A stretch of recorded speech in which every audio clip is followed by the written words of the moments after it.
Amar putusan mengadili: 1. Mengabulkan permohonan pemohon untuk sebagian.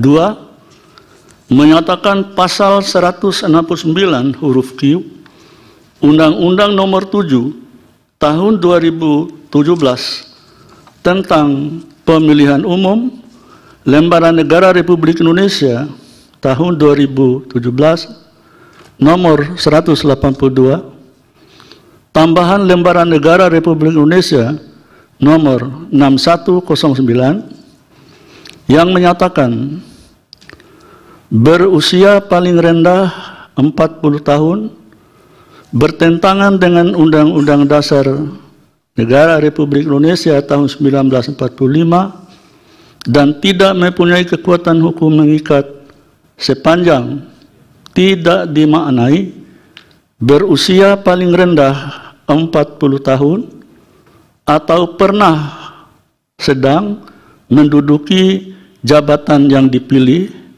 melalui pemilihan umum termasuk pemilihan kepala daerah, sehingga pasal 169 huruf Q Undang-Undang Nomor 7 Tahun 2017 tentang Pemilihan Umum selengkapnya berbunyi: berusia paling rendah 40 tahun atau pernah sedang menduduki jabatan yang dipilih melalui pemilihan umum termasuk pemilihan kepala daerah.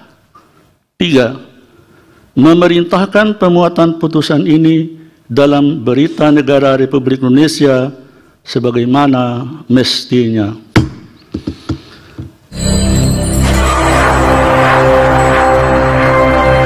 Kita tahu bahwa sebetulnya ini kan keputusan yang orang udah bisa duga dengan nalar akademis dan feeling politik. Ini keputusan udah dibuat sejak sebulan lalu kan sebetulnya. Kalau kita ikuti misalnya pengakuan saudara Saldi Isra. Oh, Saldi Isra ya sebelumnya ya. Jadi nggak ada sebetulnya yang bisa membuat kita percaya bahwa mahkamah ini betul-betul mendalilkan keputusan itu berdasarkan prinsip kemerdekaan hakim. Jadi selama 1 bulan kita bertanya, apa yang terjadi selama 1 bulan dengan keputusan yang tertunda itu? Satu-satunya cara kita memahami adalah dengan memakai adagium lama, orang Yunani bilang, di dalam penundaan ada perencanaan kejahatan. Nah itu yang saya kira mesti kita pastikan hari ini. Tetapi itu sudah terjadi dan sebetulnya publik lebih dahulu memerosotkan marwah dari Mahkamah Konstitusi. Dengan kata lain, putusan Mahkamah Konstitusi itu jadi semacam pembusukan yang paling sempurna dari institusi hukum kita. Itu intinya begitu.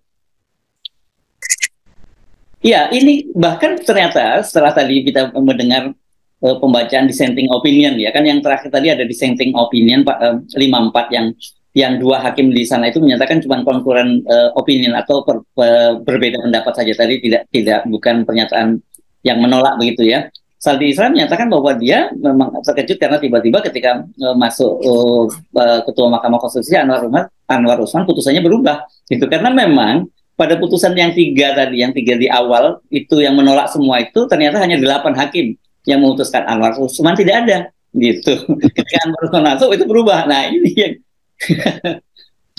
itu di dalam drama Yunani ada yang namanya jus ex machina. Itu orang atau tokoh yang tiba-tiba turun dari atas balkon itu menuju panggung, lalu dia putar semua cerita. Ini persis seperti drama Yunani itu.